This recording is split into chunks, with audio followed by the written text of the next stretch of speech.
तलावात मूर्ती विसर्जनाला प्राधान्य असल्याने ठाणे महापालिकेने केली विसर्जन व्यवस्थेत वाढ।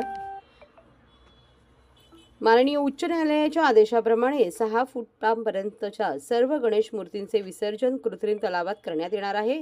तर 6 फुटांपेक्षा जास्त उंचीच्या मूर्ती नैसर्गिक जलस्रोतात विसर्जित करता येणार आहे। त्यामुळे कृत्रिम तलाव व फिरत्या विसर्जन व्यवस्थेत वाढ करण्यात आली आहे। गेल्या वर्षीपेक्षा 1.5 पटीने जास्तीची विसर्जन व्यवस्था ठाणे महापालिकेतर्फे करण्यात येत असल्याची माहिती पालिका आयुक्त सौरवराव यांनी दिली। राज्य उत्सवाचा दर्जा मिळालेला गणेशोत्सव यंदाही दरवर्षीच्या उत्साहाने साजरा करूया। नागरिकांची कोणतीही गैरसोय होणार नाही याची काळजी घेऊन गणपती बाप्पाच्या आशीर्वादाने उत्सव निर्विघ्नपणे साजरा करूया, असे आवाहनही आयुक्त सौरवराव यांनी केले आहे।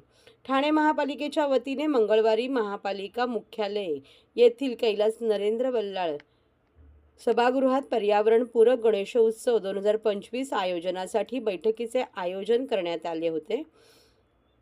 महापालिका आयुक्त सौरवराव यांच्या अध्यक्षतेखाली झालेल्या या बैठकीला गणेशोत्सव मंडळाचे प्रतिनिधी, विक्रेते, महापालिकेचे अतिरिक्त आयुक्त प्रशांत रोडे, पोलीस उपायुक्त प्रशांत कदम, पोलीस उपायुक्त वाहतूक पंकज शिरसाट, महापालिका उपायुक्त मनीष जोशी, शंकर पाटोळे, मधुकर बोडके, दिनेश तायडे, सचिन सांगळे, मुख्य पर्यावरण अधिकारी मनीषा प्रधान यांच्यासह महापालिका, महावितरण, टोरंट पॉवर, स्वयंसेवी संस्था यांचे प्रतिनिधी उपस्थित होते।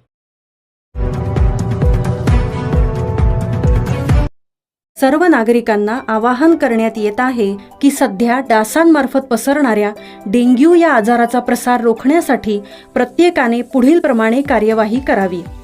डेंग्यू आजार एडिस इजिप्टी हा डास चावल्याने होतो। या डासांची पैदास साचलेल्या किंवा साचवलेल्या स्वच्छ पाण्यामध्ये होते। 8 दिवसांपेक्षा जास्त दिवस पाणी उघडे व साचून राहिल्यास त्यात डास अंडी घालतात। अंड्यांच्या अळ्या तयार होऊन पुढे डास तयार होतात। यासाठी आपल्या घरातील पाणी साठे, उदाहरणार्थ बॅरल्स, पिंपे, टाक्या, हौद, रांजणे इत्यादी दर आठवड्याला रिकामे करून घासून पुसून कोरडे करून पुन्हा भरावे। 1 दिवस कोरडा दिवस म्हणून पाळावा। पाणी साठ्यांना घट्ट झाकणे बसवावीत किंवा जुनी साडी, चादर, धोतर यांनी बांधून झाकून ठेवावीत, म्हणजे डास त्यात जाऊन अंडी घालणार नाहीत। घराच्या गच्चीवर, आजूबाजूला, अंगणात कोठेही पाणी साचू देऊ नये। भंगार सामान उघड्यावर टाकू नये, उदाहरणार्थ टायर्स, प्लास्टिक सामान, कुंड्या, टाकाऊ वस्तू इत्यादी। अशा सामानात पावसाचे पाणी साठून त्यात डेंग्यूच्या डासांची पैदास होते। घरातील कूलर्स, फ्रीजच्या पाठीमागील ट्रे हे देखील वेळोवेळी कोरडे करावेत। लक्षात ठेवा, नुसत्या फवारणीने डास घनता कमी होत नाही, तर त्यासाठी डास पैदास ठिकाणे नष्ट करणे ही आपल्या सर्वांची जबाबदारी आहे। कोणताही ताप अंगावर न काढता जवळच्या शासकीय रुग्णालयात मोफत औषधोपचार घ्या। अशा प्रकारे नागरिकांनी सहकार्य केल्यास डेंग्यूचा प्रसार रोखणे सहज शक्य आहे।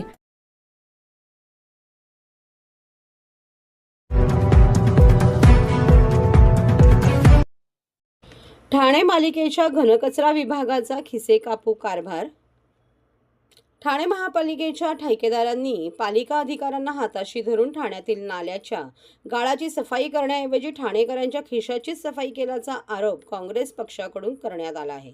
शहरातील अनेक भागांतील नाल्यांमधून काढण्यात आलेला गाळ अजूनही काही नाल्यांच्या काठावर ठेवण्यात आल्याचे चित्र समोर आले असून पालिकेच्या या कारभाराबाबत काँग्रेस पक्षाने संताप व्यक्त केला आहे। कापूरबावडी येथील नाल्याच्या काठावरील गाळ 2 महिन्यांपासून उचलण्यात आला नसल्याने परिसरात दुर्गंधी सोबतच डेंग्यू मलेरियाचे रुग्ण आढळून येत असल्याचे दिसून आले आहे। कापूरबावडी नाका येथे असलेल्या स्लम वसाहतीतून जाणारा मोठा नाला आहे। पावसाळ्यात हा नाला तुडुंब भरून वाहत असतो। पावसाळ्यापूर्वी ठाणे महानगरपालिकेने नमूद दिलेल्या ठेकेदाराने नाल्यामधून गाळ काढून काठावर ठेवला आहे। या ठिकाणी 10 फुटाहून अधिक उंच आणि 30 फुटाहून अधिक रुंद गाळाचा डोंगर तयार झाला आहे। नियमानुसार नाल्यामधून बाहेर काढलेला हा गाळ जास्तीत जास्त 48 तासात उचलून जाणे घेऊन जाणे ठेकेदाराला बंधनकारक असताना घनकचरा विभागाच्या आशीर्वादाने मात्र हा गाळ 2 महिने उलटून गेलेले असतानाही उचलण्यात आलेला नाही. गेल्या 2 महिन्यांपासून येथील रहिवाशांना या गाळाच्या दुर्गंधीचा सामना करावा लागत आहे. गाळाची घाण रस्त्यावर पसरली असून येथील रहिवाशांवर मोठ्या प्रमाणात डासांचा हल्ला होण्याची तक्रारी आहेत. येथील रहिवाशांच्या तक्रारी काँग्रेस पक्षाकडे आल्यानंतर पक्षाचे प्रवक्ते राहुल पिंगळे यांनी येथील रहिवाशांची भेट घेऊन त्यांच्या तक्रारी जाणून घेतल्या. 2 महिन्यांपूर्वी सुद्धा पिंगळे या ठिकाणी नाल्यामधून काढलेल्या गाळाची पाहणी करून गेले होते. त्यानंतर रहिवाशांच्या तक्रारी ऐकून पुन्हा येथे रविवारी आले असता दुर्गंधी पसरवणाऱ्या गाळाचा ढीग जैसे थे असल्याचे दिसून आले.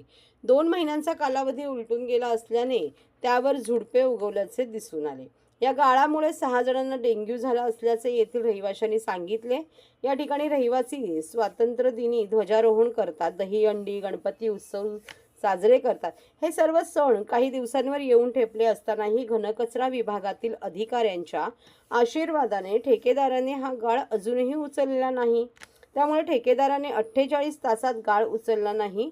या नियमाचा भंग केल्याप्रकरणी आणि येथील रहिवाशांच्या आरोग्याला बाधा पोहोचवल्याच्या कारणावरून पालिका आयुक्तांनी ठेकेदाराला दंड ठोठावण्यात त्याला काळ्या यादीत टाकायला हवे.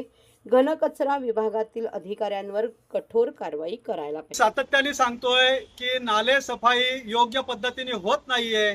नाले सफाईतल्या ज्या अटी शर्ती आहेत त्या अटी शर्तींचं पालन होत नाहीये. नाल्यातनं काढलेल्या गाळाचे ठिकठिकाणी डोंगर उभे करून ठेवलेले आहेत, परंतु प्रशासन याला गांभीर्याने घेत नाहीये. 2 ते 2.5 महिन्यापूर्वी आम्ही काँग्रेस पक्षाच्या माध्यमातून जे प्रभाग समिती निहाय पाहणी दौरे केलेले होते त्यावेळी आम्ही इथे आलेलो होतो आणि इथे भल्या मोठ्या गाळाचा ढीग या ठिकाणी होता. त्याला 2 महिने उलटून गेलेले आहेत, परंतु तो ढीग उचलला गेला नाही. इकडच्या लोकल नागरिकांचे मेसेज मला या ठिकाणी मोबाईलवरती आले की प्रचंड मच्छरचा प्रादुर्भाव, प्रचंड दुर्गंधीचा प्रादुर्भाव होतोय. गणेशोत्सव जवळ आलेले आहेत. या ठिकाणी हा जो गाळ काढलेला आहे तो गाळ उचलला गेला पाहिजे.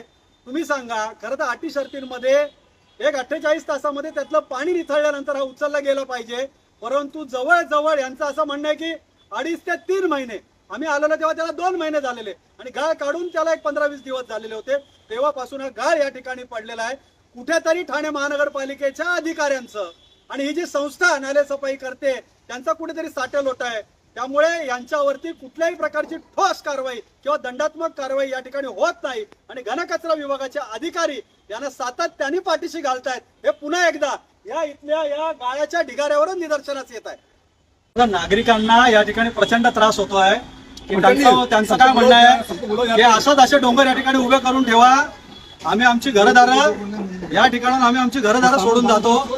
त्यामुळे प्रशासनाला आमची विनंती आहे की हा गाळ हा तातडीने उचलून घेतला पाहिजे आणि याला जबाबदार मग आरोग्य अधिकारी असतील, घनकचरा विभागाचे उपायुक्त असतील, SI असतील, जे कोणी अधिकारी याला जबाबदार असतील ते अधिकारी आणि हा कोणी जो संबंधित संस्था हे काम करणारी आहे त्यांच्यावरती कठोरात कठोर कारवाई या ठिकाणी झाली पाहिजे.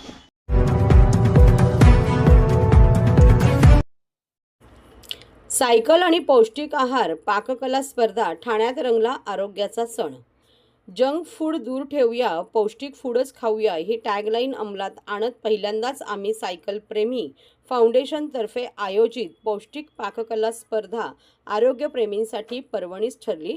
नाचणीचा उपमा, नाचणीचे पुडिंग, ज्वारी नाचणीची बर्फी, कुळीत चॅट्स, नाचणीचे momos, sandwich, dosa, millets bar, steam, dahi vada, homemade Bournvita असे 100हून अधिक पौष्टिक पदार्थ एका छताखाली पाहायला मिळाले. या स्पर्धेचे वैशिष्ट्य म्हणजे स्पर्धकांना खमंग आरोग्याची चव देत अगदी शेफच्या वेशात सादरीकरण करून कार्यक्रमाची रंगत वाढवली. रविवारी सतीश प्रधान ज्ञानसाधना महाविद्यालयात हा कार्यक्रम संपन्न झाला. इयत्ता 5वी ते 7वी, 8वी ते 10वी, 11वी ते 15वी, खुला गट सायकलिस्ट आणि खुला गट नॉन सायकलिस्ट अशा 5 गटात ही स्पर्धा पार पडली.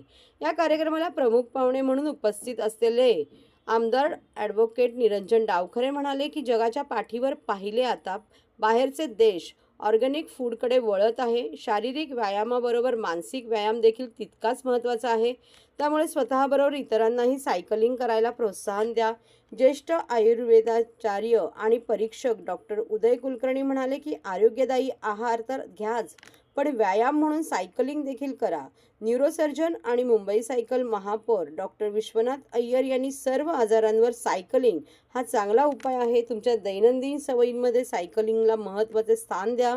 यावेळी महाविद्यालयाच्या सचिव डॉक्टर मानसी प्रधान यांच्यासह आहारतज्ज्ञ परीक्षक डॉक्टर शीतल नागरे, क्रीडा शिक्षक परीक्षक निखिल गावडे, पाककला तज्ज्ञ लेखिका आणि परीक्षिका वृंदा दाभोलकर, डॉक्टर अमोल गीते, पत्रकार संदीप लबडे, ऋषिल मोरे आदी उपस्थित होते. प्रास्ताविक करताना स्पर्धेच्या समन्वयिका डॉक्टर प्रतीक्षा बोर्डे यांनी सायकल आणि पौष्टिक आहार हा विषय शासन दरबारी पोहोचवण्याची विनंती आमदार डावखरे यांना केली. संस्थेच्या संस्थापिका प्रज्ञा म्हात्रे यांनी अशा नाविन्यपूर्ण उपक्रमासाठी आमदार डावखरे यांनी त्यांच्या माध्यमातून भविष्यात सहकार्य करावे असे सुचवले. या आवाहनाला त्यांनी सकारात्मक प्रतिसाद दिला. सूत्रसंचालन प्रोफेसर महेश कुलसंगे यांनी केले आहे.